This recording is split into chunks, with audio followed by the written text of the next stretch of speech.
Welcome to big bang. This is Satish. AP కూటమిలో ఇంకా అభ్యర్థుల జాబితా కొలిక్కి రాలేదు. టీడీపీ 7 స్థానాలు, జనసేన 3 స్థానాలు, భారతీయ జనతా పార్టీ 10 అసెంబ్లీ స్థానాలకు అభ్యర్థులను ప్రకటించాల్సి ఉంది.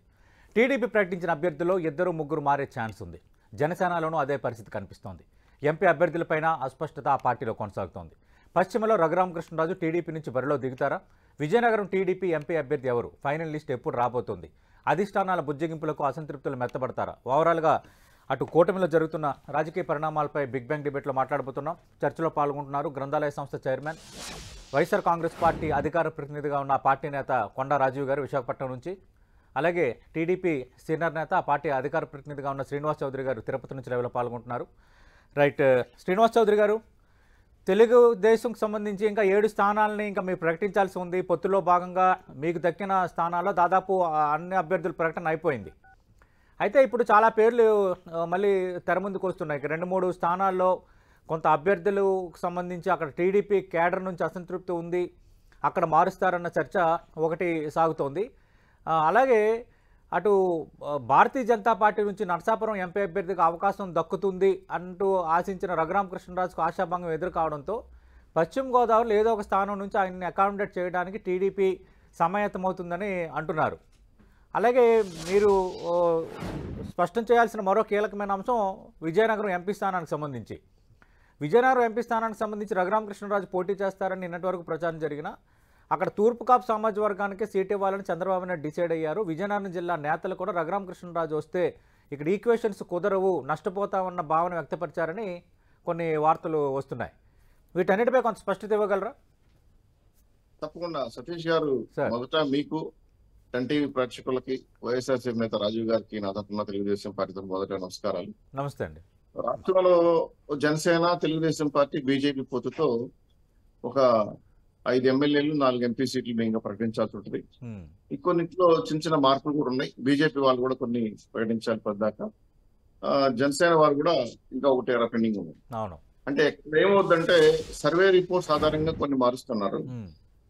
రాష్ట్ర వ్యాప్తంగా తిరుపతి నుంచి, విశాఖపట్నం నుంచి, ఏదో విధంగా పెనమలూరు, బాపట్ల, లేదా ఇంకోటి పుట్టపర్తి, ఖచ్చితంగా కొన్ని రకాల ఇబ్బందులు రాష్ట్ర వ్యాప్తంగా మేము కూడా ఎదుర్కొన్నాం. ఎందుకంటే గెలిచే పార్టీల వైపు ప్రజలు మెప్పు చూస్తున్నారు, నాయకులు కూడా వలస వస్తున్నారు. సో పోటీతత్వం పెరిగింది. మేము కూడా 1, 2, 3 స్థానాలు ఉండే నాయకులు పిలిచి ఈసారి పలానా వాళ్ళకి మేము ఇస్తున్నాము, పలానా వాళ్ళు మేము చేయాలి, మీకు భవిష్యత్తులో అధికారంలోకి వస్తారని పలానా ఇస్తామని చెప్పడం జరిగింది. అయితే 4, 5, 6 స్టేజ్లో ఉన్న నాయకులు కూడా ఆశపడతారు. ఎందుకంటే మాకు కూడా కావాలి, గెలుస్తారు కాబట్టి మేము కూడా అధికారం చూడాలి అనే ఆలోచనతో చాలా పోటీతత్వం వచ్చింది. అయినా సరే సర్దుబాటు చేయడం జరిగింది. అనేక సందర్భాల్లో తిరుపతి లాంటి ప్రాంతంలో, తిరుపతి ఒకప్పుడు రామారావు గెలిచిన సీటు, దాన్ని ఇప్పుడు జనసేనకి ఇచ్చారు.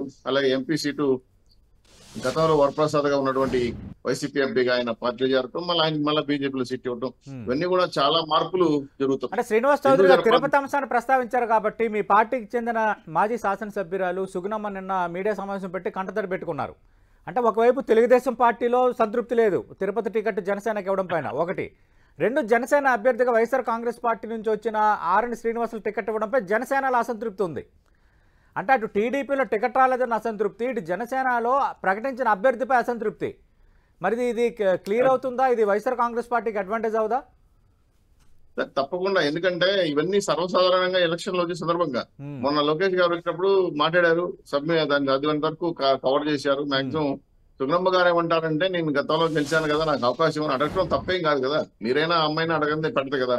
ఆమె అడిగింది, గతంలో వెళ్ళి విజయవాడ, అమరావతి కూడా మాట్లాడారు. కానీ కొన్ని పొందికల దృష్ట్యా, అంటే పొద్దుధర్మ దృష్ట్యా రాయలసీమలో 72 సీట్లు ఇంక్లూడింగ్ మన నెల్లూరుతో కలిపితే జనసేనకి ఇచ్చింది ఇది ఒక్కటే, తిరుపతి. సో దాన్ని మార్చే అవకాశం లేదు ఇంకా. కాబట్టి ఆవిడకి తగిన స్థానం ఇస్తామని చెప్పడం జరిగింది. కానీ తన ఆందోళన ఏదో పాపము ఆమె బాధ వ్యక్తపరచుకునింది. కానీ అది అందరూ కూడా పార్టీ నాయకులు కూడా మాట్లాడారు వాళ్ళతో. వల్ల నష్టం లేదు, మా పార్టీకి అయితే నష్టం లేదు. కానీ ఆమె అభిప్రాయం చెప్పడం తప్పు కాదు కదా. మీరైనా సరే నాకు పలాంది కావాలంటే తప్పు కాదు కదా. కానీ సాధ్యాలు పార్టీ నిర్ణయిస్తుంది. మాకు సార్ అల్టిమేట్ గా పార్టీ సుపీరియర్. పార్టీ ఏం చెప్తే ఉమ్మడి అభ్యర్థులు చేయాలి, ఎవరికి ఏమి వీళ్ళు పెడితే వాళ్ళు గెలిపించాలి. అభిప్రాయం చెప్పొచ్చు, భేదాభిప్రాయం మాట్లాడచ్చు, అది సర్వసాధారణం. గతంలో కూడా చాలా మంది గొడవలు కూడా పెట్టారు, మాకు అదే సీట్ కావాలని చెప్పి. అవన్నీ కూడా మా ఇప్పుడు వర్మ లాంటి ప్రాంతంలో కానీ, లేదంటే ప్రాంతంలో కానీ, దాడి వీరభద్ర విషయంలో కానీ, ఇంకో విషయంలో కానీ చాలా సందర్భాల్లో. శ్రీనివాస్ గారు ఒక్క నిమిషం లైవ్ లో ఉండండి సార్. ప్రస్తుతం ఫోన్ లైన్ లో ఉన్నారు. జనసేన అధికార ప్రతినిధి కిరణ్ రాయల్ గారు. కిరణ్ రాయల్ గారు, గుడ్ మార్నింగ్ అండి. గుడ్ మార్నింగ్ సతీష్ గారు. మీకు అంటే good morning sir. Kiran Royal గారు, అసలు ఏం జరగబోతుంది? తిరుపతికి సంబంధించి గతంలో ఆర్ఎన్ శ్రీనివాసులు, ఆయన చిత్తూరు వైఎస్ఆర్ కాంగ్రెస్ పార్టీ శాసనసభ్యులు జనసేనలో చేరారు.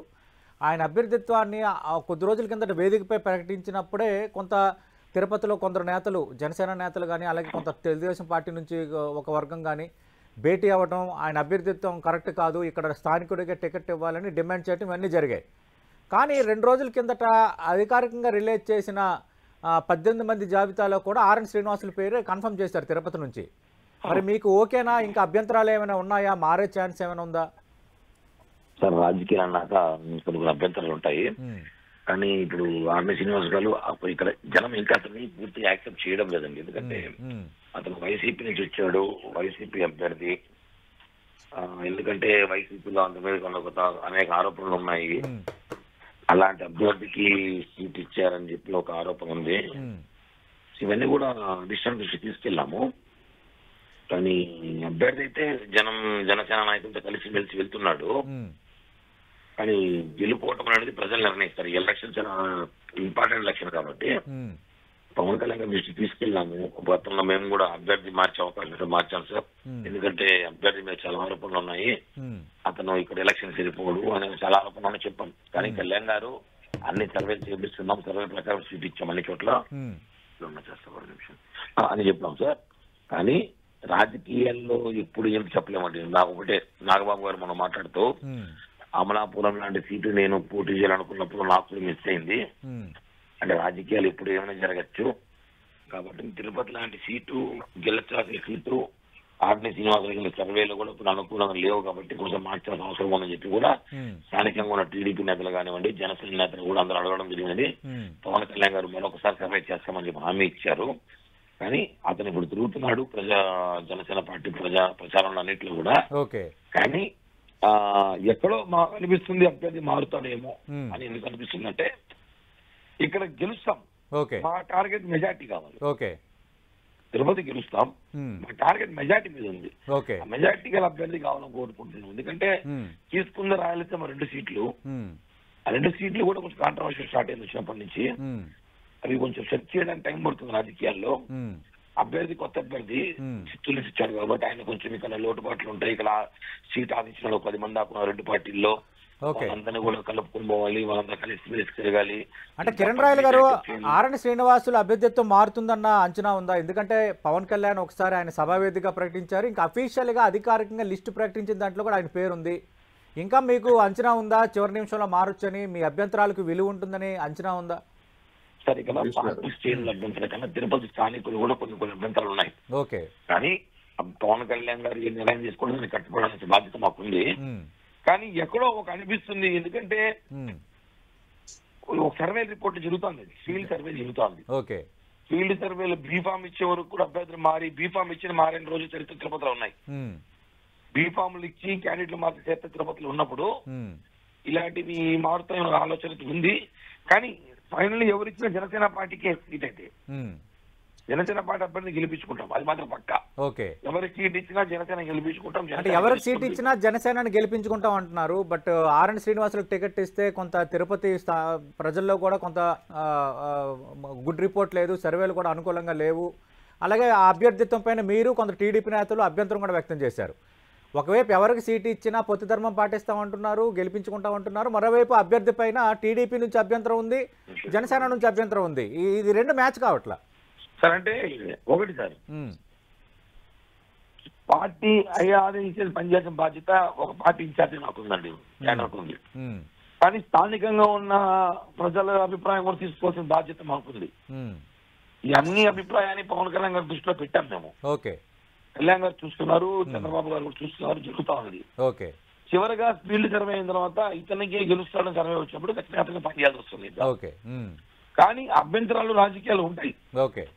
మేము ఆశించినప్పుడు సీట్ ఆశించి నేను కూడా సీట్ ఆశించాను. అవునవును. ఇప్పుడు నాకు రానప్పుడు వేరే ఆలోచనలు ఉంటుంది, ఆదేశాలు కొంచెం వేరే ఆప్షన్ చూడండి అన్నప్పుడు. తిరుపతి లాంటి సీట్ ఉన్నప్పుడు గొప్ప పుణ్యక్షేత్రం ప్రోటోకాల్ ప్లేస్ కాబట్టి అంత ఈజీ ఎలక్షన్ ఇక్కడ కాదు. అంటే ఇప్పుడు తిరుపతి నుంచి మీరు కానీ, తర్వాత విజయవాడ పశ్చిమ నుంచి పోతున్న మహేష్ కానీ, అలాగే ఉత్తరాంధ్రకు చాలా కీలక బాధ్యతలు నిర్వర్తించిన మీ పార్టీ నేత ప్రధాన కార్యదర్శి శివశంకర్ పెందుర్తి కానీ ఇలాంటి 2-3 అంశాలపైన రాష్ట్ర వ్యాప్తంగా జనసేనలో చర్చ జరుగుతోంది. అంటే ఈ ముగ్గురు కూడా వాళ్ళ అప్ టు ది మార్క్ కానీ అటు కేసులు ఎదుర్కోవటము, గందరగోళాలు పట్టము ఇవన్నీ ఎదుర్కొని జనసేన పార్టీని 4-5 సంవత్సరాలు సస్టైన్ చేశారు, బాధ్యతలు పడ్డారు. కానీ ఇలాంటి వాళ్ళకి టికెట్లు చివరి నిమిషంలో చేజారిపోతున్నాయని అంటే కొంచెం బాధ అయితే విషయాలు ఉంటాయి ఖచ్చితంగా. ఎందుకంటే లాస్ట్ మంత్ దాకా మా మేమే రేపు మాకు సీట్ వస్తుంది అనుకున్నప్పుడు, కానీ ఈ రాష్ట్రం బాగుండాలి, ఈ రాష్ట్రంలో జగన్మోహన్ రెడ్డి కాలం మళ్ళీ రాకూడదు, తీసుకుని 21 సీట్లు టార్గెట్ 9 గెలవాలని ఆలోచన ఉన్నప్పుడు కొన్ని ఉంటాయి రాజకీయాల్లో, ఇది common. At the time Pawan Kalyan గారు సర్వే చేయించుకున్నారు, ఆ సర్వే ప్రకారం సీట్ ఇస్తున్నామని చెప్పప్పుడు ఆయన మన పార్టీ అధ్యక్షుడుగా ఆయన మాటకి మేము శిరోధారం చేయాలి. కాబట్టి సీట్ ఆలోచన తప్పేం కాదు. నాకన్నా సీనియర్లు ఉన్నారు టీడీపీలో, వాళ్ళకు కూడా సీట్ రాలేదు. మరి ఆయన ఆర్ఎన్ శ్రీనివాసులను ఫిక్స్ చేశారు కదా, దాన్ని శిరోధార్యంగా మీరు భావించవచ్చు కదా, ఇంకా అభ్యంతరాలు ఎందుకు? కొన్ని అభ్యంతరాలు ఉన్నాయి, మాట్లేదు సార్. టీడీపీ క్యాడర్ లో ఉంది. అవునవును. ఇప్పుడు ఇంట్రెస్టింగ్ ఏంటంటే టీడీపీలో క్యాడర్ కూడా ఆర్ఎన్ శ్రీనివాస్ అభ్యర్థిత్వాన్ని నో అంటుంది. ఒక క్యాడర్ కాదు, మొత్తం టీడీపీనే ఉంటుంది. అదే రైట్. ఒక్క నిమిషం మీరు లైన్లో ఉండండి. రైట్. కొండరాజు గారు అభ్యంతరాలు కామన్గా ఉంటాయంటున్నారు. కొన్ని సీట్లలో ఎప్పుడు కూడా అటు వైఎస్ఆర్ కాంగ్రెస్ పార్టీని ఏ పార్టీని అభ్యర్థులు ప్రకటించినప్పుడు కొంచెం ఈ గందరగోళాలు ఉంటాయి. దాన్ని భూతద్దంలో చూడాల్సిన అవసరం లేదని శ్రీనివాస్ గారు అంటున్నారు, కిరణ్ రాయల్ గారు కూడా అంటున్నారు. ముందుగా సతీష్ గారు, మీకు పాల్గొన్న ప్యానలిస్టులకి, 10 టీవీ న్యూస్ ఛానల్ వీక్షకులందరికీ కూడా నా హృదయపూర్వక నమస్కారాలు, శుభోదయం అందరికీ కూడా. గుడ్ మార్నింగ్ అండి. రాజకీయాల్లో టికెట్లు ఇచ్చినప్పుడు కొంత అనిశ్చిత రావటం అనేటువంటిది అది సహజం, ఏ రాజకీయ పార్టీలైనా ఉంటుంది. కానీ ఆ యొక్క అనిశ్చితి, ఆ అన్సర్టెనిటీ అనేటువంటి మార్జిన్ ఎంత ఉంది, ఆ స్కేల్ ఎంత ఉంది, ఆ ప్రభావం ఎంత ఉన్నది అన్నది రాజకీయ పార్టీలు పరిగణలో తీసుకోవాలి. ఇదేదో టీ కప్ లో తుఫాన్ అనుకుని మామూలు తుఫాన్ లో కూడా వెళ్ళి నిలబడితే కొట్టుకుపోతారు.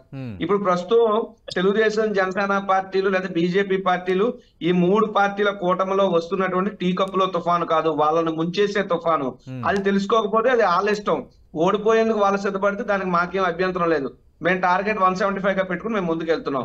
మీకు గమనించండి, ఒక అనాలిసిస్ గా మనం మాట్లాడుకుంటే ఇప్పుడు మీరు కొన్ని పేర్లు చెప్పారు జనసేనలో ఉదాహరణకి. అలాగే విశాఖపట్నం భీమిల్లో పంచకర్ల సందీప్ అని చొక్కాలు చించుకుని కూడా రోడ్ల మీద దొల్లేసి కష్టపడ్డాడు జనసేన కోసం. ఏదా కుర్రోడికి సీటు, పాటంశెట్టి సూర్యచంద్రరావు ఏది అతనికి సీటు, లేదంటే తెల్లారేస్తే మా రోజా గారి మీద అనేక విమర్శలు చేసి కిరణ్ రాయల్ గారికి ఏదంటే సీటు. సో ఇలాగా, లేదా మీరు చెప్పినటువంటి శివశంకర్ గారికి ఏది సీటు, లేదా బొలిశెట్టి సత్య గారి పరిస్థితి ఏంటి అంటే, వాస్తవంగా ఒరిజినల్ గా జనసేన పార్టీని భుజాన్ని వేసుకుని మోసి పవన్ కళ్యాణ్ వెనకాతలు నమ్ముకుని తిరిగినటువంటి వ్యక్తులు ఎవరికి కూడా సీట్లు రాలేదు. నెంబర్ 1. నెంబర్ 2, ఉత్తరాంధ్రలో రోజా గారి మీద కానీ మా పార్టీ మీద కానీ అనేక దారుణమైనటువంటి మాటలు, తన నోటికి అత్యంత దారుణంగా పనిచెప్పిన వ్యక్తుల్లో బండారు సత్యనారాయణమూర్తి ఒకరు. ఏదానికి సీటు? గంటా శ్రీనివాసరావుకి సీట్ లేదు.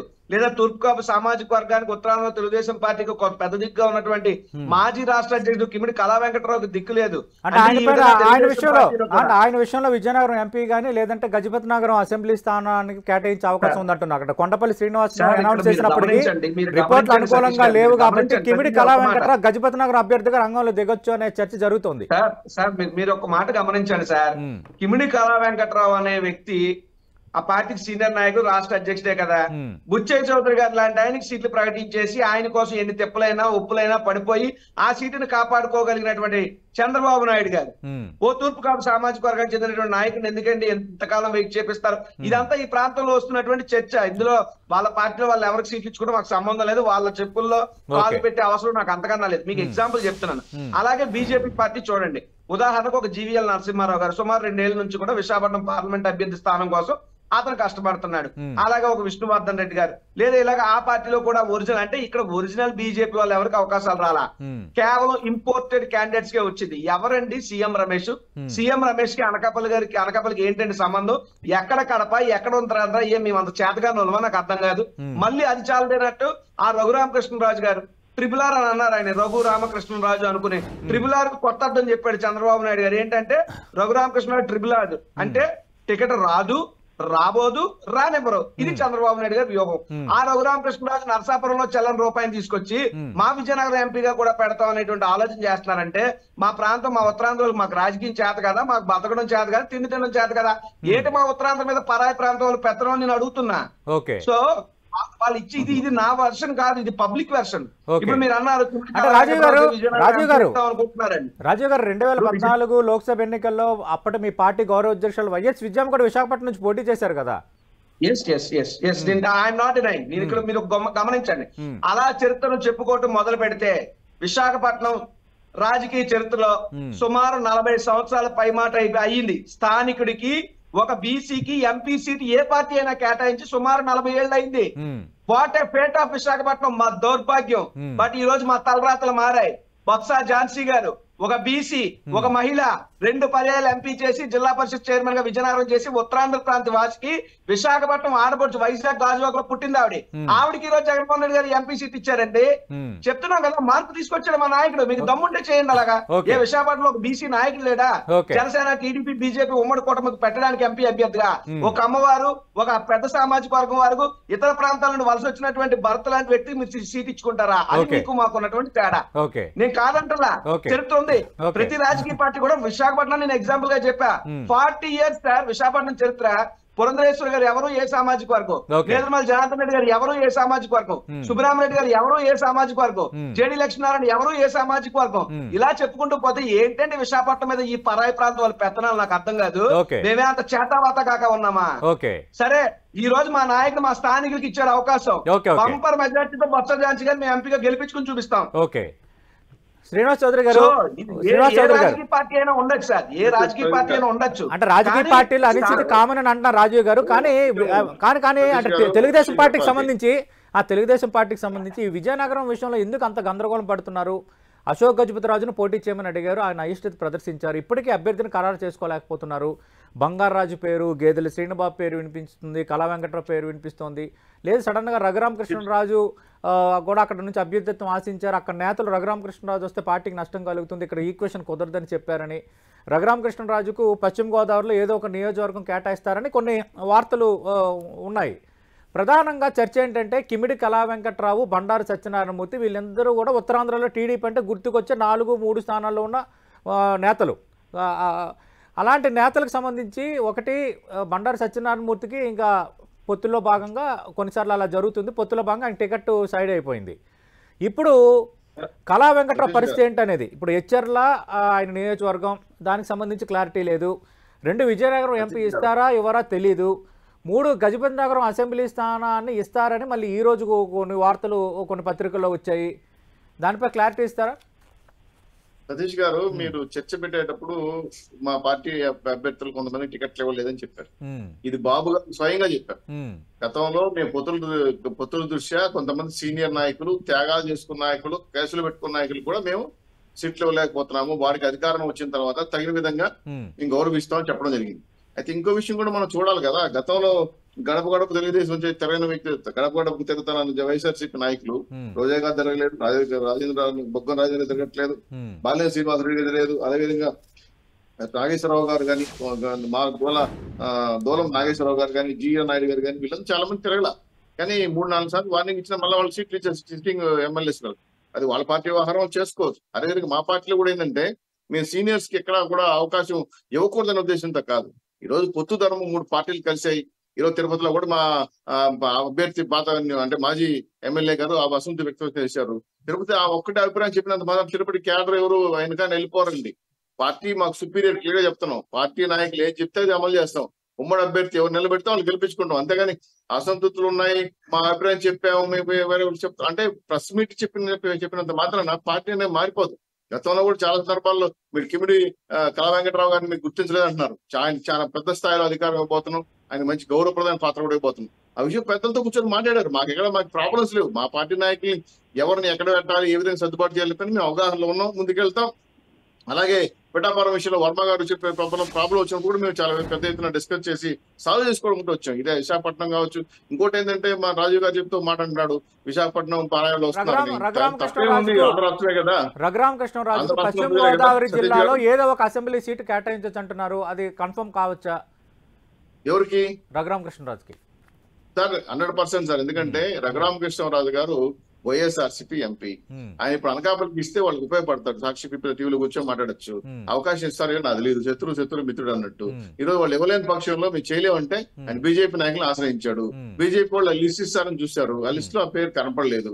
చివరికి ఆయన మళ్ళా ప్రెస్ మీట్ పెట్టి నాకు అన్యాయం జరిగింది, సోమవీర్రాజు లాంటి వాళ్ళు దాన్ని మ్యానిపులేట్ చేసి మమ్మల్ని తీసేసారు. టికెట్ రాకపోవడానికి సోమవీర్రాజు అలాగే సోమవీర్రాజు జగన్మోహన్ రెడ్డి క్లోజ్ అని, అంటే జగన్మోహన్ రెడ్డికి సోమవీర్రాజుకి ఢిల్లీ హైకమాండ్ వద్ద అంత విలువ ఉందని చెప్పకనే చెప్పారు. అంటే మీరు భారతీయ జనతా పార్టీ పొత్తులో ఉండి మీరు భారతీయ జనతా పార్టీతో పొత్తులో ఉన్నారు, కానీ ఇక్కడ జగన్మోహన్ రెడ్డి మాట నడుస్తుంది అంటే అది ఎట్లా అర్థం చేసుకోవాలి? అది మీ కూటమికి నష్టపరిచే వ్యాఖ్యలు కదా? కంప్లీట్ ఏమనండి. ఈ రోజు జగన్మోహన్ రెడ్డి గారి మనుషులు బీజేపీలో కోట్లుగా ఉన్నారు, వాళ్ళ వ్యవహారాలు చేసుకుంటారు. వాళ్ళు ఢిల్లీలో పెద్ద ఎత్తున వాళ్ళని మార్పీ చేసుకోవడానికి మార్పు చేయడానికి అవకాశాలు ఇచ్చారు. అధికారం వాళ్ళలో పెద్దల్లో ఉన్నారు. వాళ్ళు ఢిల్లీలో కొంతమంది ఇంకా సత్సంబంధాలు మెయింటైన్ చేస్తున్నారు. అలా చేస్తున్నారేమో నా అభిప్రాయం, అంతేగాని చేశారని నేను చెప్పడం నాకేం ప్రూఫ్స్ లేవు. కాకపోతే రఘురామకృష్ణరావు ఏం చెప్పారంటే ఈ రోజు సోమవీర్రాజు లాంటి వాడు మా మీద వ్యతిరేకత మాట్లాడారు కాబట్టి నాకు రాలేదని చెప్పారు. సరే ఇక్కడ అప్పుడే పోయింది, మేము పశ్చిమలు ఇవ్వాలనుకుంటున్నాం, ఈ రోజు రేపు తేలుతుంది అంటే ఒకటి నిర్ణయించుకోరండి. బీజేపీ జనసేన తెలుగుదేశం పార్టీ కూర్చొని మాట్లాడుకుని అకామిడేట్ చేయడానికి ప్రయత్నం చేస్తా కానీ ఒక పార్టీ డిసైడ్ చేసుకుని చెప్పేది ఏమో జాయింట్ యాక్షన్ కమిటీ ఉంటది. రెండు ఈ రాష్ట్రంలో ఉన్న అసంతులన్నీ కూడా మాకు ఎవరికి డామేజ్ కాదు, మూడ్ ఆఫ్ ది స్టేట్ మారిపోయింది. రాష్ట్రం ప్రజలందరూ కూడా జగన్మోహన్ రెడ్డి గారికి బై చెప్పాలని డిసైడ్ చేసుకున్నారు కాబట్టి ఈ రోజు రాష్ట్ర ప్రజలందరూ కూడా తెలుగుదేశం జనసేన బీజేపీ చూస్తున్నారు. మా పైకి వస్తున్న అభ్యర్థులు కూడా లెక్కల్లో లేని విధంగా మేము ఫస్ట్ 3-4 అనుకుంటే ఇప్పుడు 10-12 మంది కూడా వచ్చేస్తున్నారు, పోటీ పడుతున్నారు మాకు. ఎందుకంటే గెలవాలని ఆలోచన వాళ్ళకు ఉంటుంది. రాజీవ్ గారు గెలిచే పార్టీ కాబట్టి వాతావరణం అలా వచ్చింది కాబట్టి మాకు కూడా కొన్ని అసెంబ్లీ స్థానాల విషయంలో మళ్ళీ ఇప్పుడు కాంపిటీషన్ పెరగడం, కొంచెం గందరగోళాలు ఉండటం జరుగుతుంది. దీన్ని ఒక పాజిటివ్ సైన్ గా మేము చూస్తున్నాం అంటున్నారు. అలాగే రఘురామకృష్ణరాజు విషయంలో కూడా శ్రీనివాస్ చౌదరి గారు క్లారిటీ ఇచ్చారు.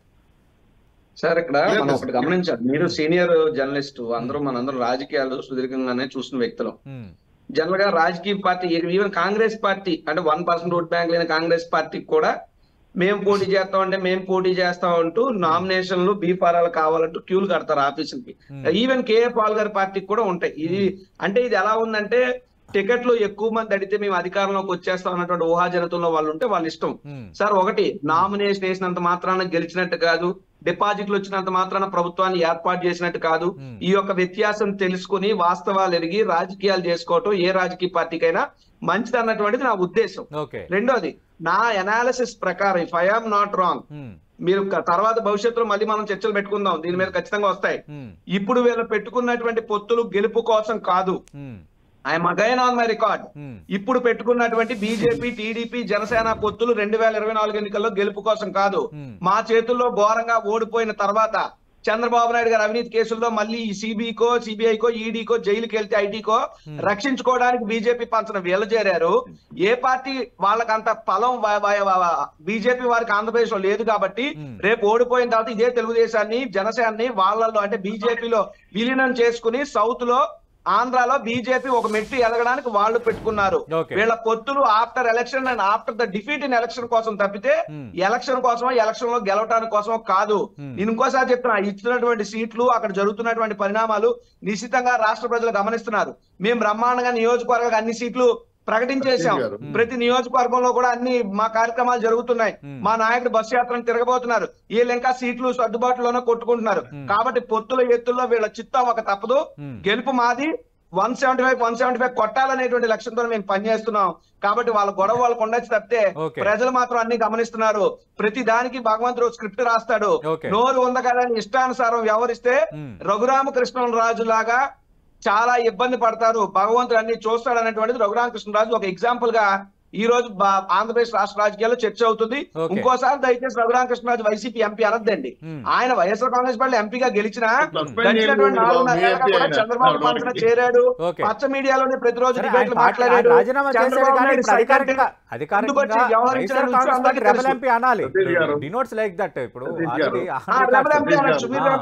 దానికి అభ్యంతరం లేదు. వైఎస్ఆర్సీపీ రెబల్ ఎంపీ అనండి, అంతే తప్ప సీట్ ఎందుకు రావాలి వైఎస్ఆర్ కాంగ్రెస్ పార్టీ అడగాలంటే అది తప్పు అవుతుంది. ఇప్పుడు మా పార్టీ శబ్ద మీటింగ్లకు వచ్చాడా, మీ పార్టీ జనగలం మీటింగ్ వచ్చాడా రఘురామకృష్ణరాజు? ఏ పార్టీ రఘురామకృష్ణరాజు మీకు తెలీదా? సో శ్రీనివాస్ గారు లాంటి వ్యక్తి కూడా ఇంకా వైసీపీ ఎంపీ అని మా మీద బురద జల్లే ప్రయత్నం తప్పది. Is no way connected with YSR Congress party.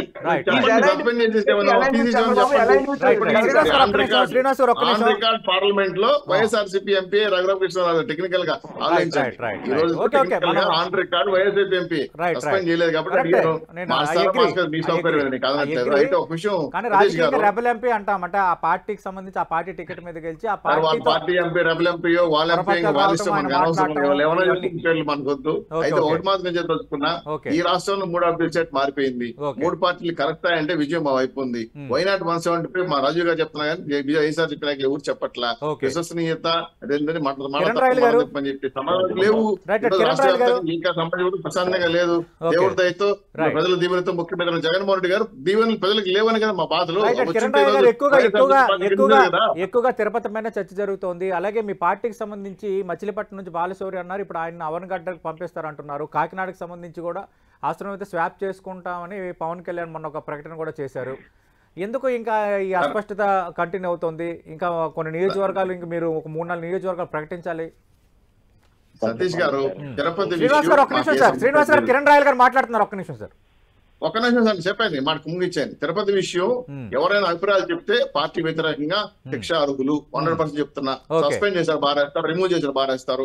Party మాకు సుపీరియర్, వాళ్ళ ఇష్టం వచ్చిన మాట్లాడుతున్న సమస్య లేదు. అంటే శ్రీనివాస్ చౌదరి గారు తెలుగుదేశం పార్టీ కూడా కొందరు ఆర్ఎన్ శ్రీనివాసులు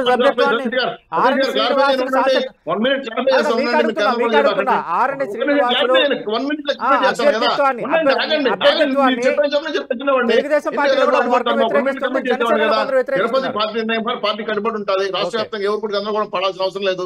పార్టీ నిర్ణయం సుపీరియర్, వ్యతిరేకంగా పనిచేస్తే చర్యలు తీసుకుంటాను వార్నింగ్ ఇస్తున్నాం. వాళ్ళు ఇష్టం వచ్చినట్టు మాట్లాడితే ప్రెస్ లో కూర్చొని మాట్లాడితే పార్టీ నాయకులు టీడీపీ పార్టీ నాయకులు నమ్మరు కదా, జనాలు నమ్మాలి కదా. పార్టీ నిర్ణయాన్ని సుపీరియర్ తీసుకుంటాం సిద్ధంగా లేవు. కిరణ్ రాయల్ గారు మాట్లాడండి. ఆ టైంలో మీరు మాట్లాడుతున్నారు. ఒక్క నిమిషం దయచేసి కిరణ్ రాయల్ గారు రెస్పాండ్ అవ్వండి. పార్టీ నిర్ణయం జరిగింది, దానికి వ్యతిరేకంగా ఎవరు మాట్లాడినా చర్యలు ఉంటాయి. ప్రెస్ మీట్లు పెట్టి మాట్లాడినంత మాత్రాన అది కరెక్ట్ కాదంటున్నారు శ్రీనివాస్ చౌదరి. శ్రీనివాస్ చౌదరి గారు కిరణ్ రాయల్ గారు మాట్లాడండి సార్ ఇందాక నుంచి. దయచేసి ఒక్క నిమిషం కిరణ్ రాయల్ గారు మీరు రెస్పాండ్ అవ్వండి. సార్ ఒకటండి, పార్టీ అధిష్టానం ఏ నిర్ణయం తీసుకుంటే దాన్ని కట్టుకోవడానికి బాధ్యత అందరికీ ఉంది. కానీ వ్యక్తిగతంగా వాళ్ళకున్న అది వాళ్ళ వ్యక్తిగతం. ఇప్పుడు వ్యక్తిగతంగా ఎవరికైనా ఇబ్బందులు వాళ్ళకున్న పోటీ కానివ్వండి, లేకపోతే వాళ్ళు గెలుస్తారు గెలవరు అది వాళ్ళ ఇష్టం. కానీ పార్టీ నిర్ణయించుకుని ఆ పార్టీ కట్టుకోవాల్సిన బాధ్యత ఉంది. కానీ ఈ సమయంలో పార్టీ కార్యకర్తల మీద ఏదో శిక్షణ తీసుకుంటానో, లేకపోతే వాళ్ళని సస్పెండ్ చేస్తానో, లేకపోతే వాళ్ళు చేస్తానో జరగవు. ఎందుకంటే ఎలక్షన్ టైం ప్రతి కార్యకర్త ఇంపార్టెంట్. పార్టీకి పిలిచి మాట్లాడతారు, సర్దుమరుగుతాయి, అన్ని సెట్ అవుతాయి. 2-3 రోజులు అన్ని సెట్ అవుతాయి. అది మాత్రం నమ్మకం ఉంది. అట్ టైం నేను తీసుకునే ఒక సీట్లు మాకు ఆల్రెడీ పోటీదారులు చాలా ఎక్కువ మంది ఉన్నారు కాబట్టి కొన్ని సీట్లు సర్దుబాటు చేసుకొని చేయాల్సి వస్తుంది. ఎందుకంటే ఆల్రెడీ మేము బీజేపీ 10 సీట్లు ఇచ్చాం కాబట్టి మాకు ఇబ్బంది అయింది సార్ సీట్లు. ఇవన్నీ కూడా బీజేపీ గెలిపించే బాధ్యత జనసేన మీదే ఉంది. మేము తీసుకొని 31 సీట్లు గెలవాలన్నప్పుడు కాబట్టి మాకు కొన్ని సర్దుబాటు జరుగుతూ ఉంటాయి, కొన్ని మిస్టేక్ జరుగుతూ ఉంటాయి. కొందరు అడ్జస్ట్ చేసుకోవాలి, అర్థం చేసుకుని పోవాలి. అంతేగాని మేము పార్టీని ఎవరు వ్యతిరేకించో మేము మాట్లాడడం లేదు. ఒకటి వ్యక్తిగతంగా కొంచెం బాధ ఉన్నప్పుడు కూడా దాన్ని ఇంటర్నల్ గా మనసులో పెట్టుకొని రేపు భవిష్యత్తు ఆ పార్టీ అధికారంలోకి వస్తే అందరికీ మంచి జరుగుతుంది ఆలోచనతో అందరూ ముందుకెళ్తున్నాం. రాష్ట్రం బాగుండాలని ఆలోచనతో కార్యకర్త ముందుకెళ్తున్నారు. Right right. Thank you Kiran Royal గారు, థ్యాంక్ యూ రాజీవ్ గారు, థ్యాంక్ యూ.